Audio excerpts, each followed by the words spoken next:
siffa biyu ne masu takawa masu shiga aljanna. Na farko menene? Ciyarwa, neman gafara. Na biyu neman aljanna cikin dukkan aikin alkhairi da tsere-tsere. Sai na uku ya ce alladhina yunfiquna fis sarra'i. Na hudu yunfiquna fid dharra'i kenan.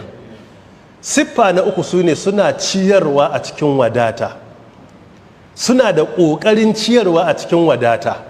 Akwai bambanci tsakanin ciyarwan wadata da ciyarwan rashi. As-sarra shine wadata, wad-dharra'i kuma kunci. As-sarra lokacin arziki, ad-dharra lokacin talauci.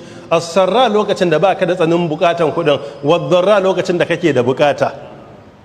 As-sarra lokacin da kake yawan cin riba, wad-dharra lokacin da ake faduwa. Dukka jarraba ne daga Allah. To ciyarwa sai ka zama mai ciyarwa a kowane hali. Kana da shi, kana cikin talaucin ka da shi zaka dan gutsira wa wani.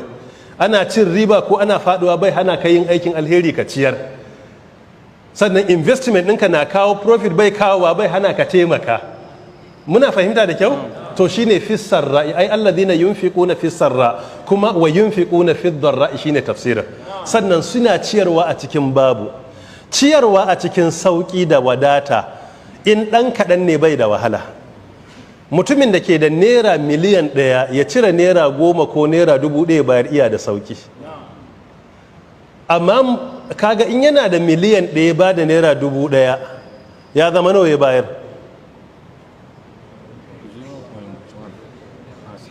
To bari na ƙara. Mai naira 10,000 ya ba da 1000 ya fi sauki akan mai miliyan 10 ya ba da miliyan 1. In kana da 10,000 ka bada kyautar 1,000 da sauki, amma mai miliyan 10 ya bada 1,000 akwai babbar magana. Shi ya bada miliyan 1 akwai babbar magana, mai 10,000 ya bada 1,000 da sauki. Amma in ya kai miliyan 10 arzikinsa ya bada miliyan 1 to aikin jajawur ne, sai ka ga yana hada zufa. Saboda halaye ne adam ba kowa yake da juriyar ba kuma kyauta ko ciyarwa ba akwai baiwa.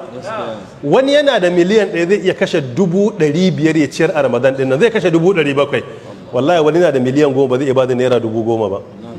Saboda ita kyauta bayan tasirin ayoyi da hadisi akwai halitta da baiwa.